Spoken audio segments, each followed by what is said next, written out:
I think social media has outed reporters' political beliefs. They don't understand when they're posting comments on Facebook, for instance, that they're actually outing themselves as a conservative or an advocate or of some sort, for a party or a person. I think all of that has been good because it creates authenticity. And one thing that I've learned in campaigns and in diplomacy is that people really respond to authenticity. They want you to be real, and that means not robotic and not always saying the right thing and maybe making mistakes and admitting those mistakes. When I started here, I told everybody at the embassy, I'm a staffer. I've written the memos. I've been the guy behind the scenes talking to the principal, and I have a heart of a staffer. I want to create a list, the to-do list, and I want to get things done. I am somebody who asked for this job after working on the campaign closely with President Trump. I wanted to be ambassador to Germany. One of the reasons why I asked for this job is because the Germans are really important to the American relationship. I spent 8 years at the UN. I saw how important the E3, the French, the British, and the Germans are to getting things done. If you walk into the UN General Assembly Hall and you're faced with 192, 193 plaques of countries, names of countries all around the world, it's pretty intimidating when you walk into that huge General Assembly Hall.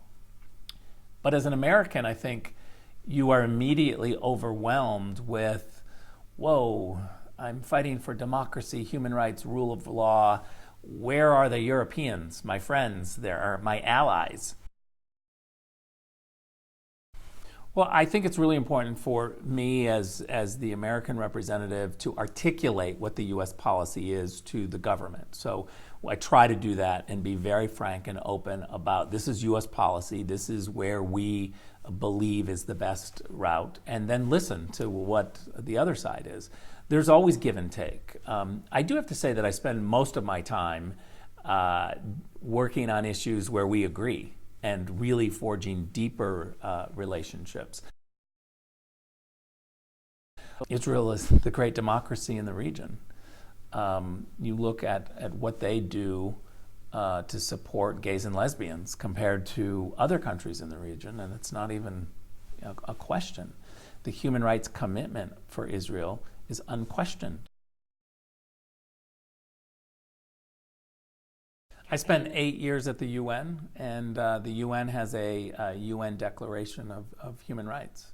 It's one of the standard basic documents that countries sign up for to uphold human rights, the basic Declaration of Human Rights. If you're going to be a member of the UN in good standing, you have to uphold this document. And so it's crazy for me to think that 71 countries criminalize homosexuality. That's in direct contradiction to the UN's own documents and standards. And so I think the UN has to do more to stand up for enforcing the declaration.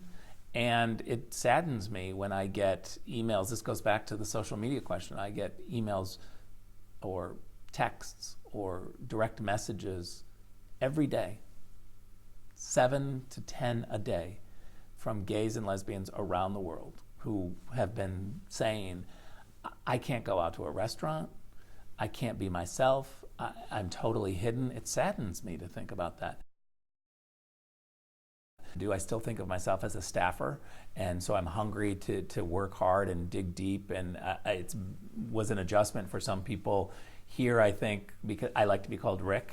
Spelled R-I-C, by the way. Well, my real name is Richard, right. So sometimes it's just Richard. But for me, I think it's really important to stay in the moment of what you're responsible for.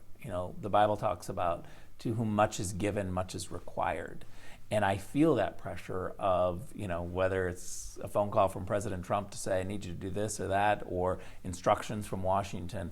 there's a lot to do. And so I'm wrapped up in the to-do list, and therefore you don't think about, your accomplishments or what, people say. You just really concentrate on what you have to do, and there's a lot to do.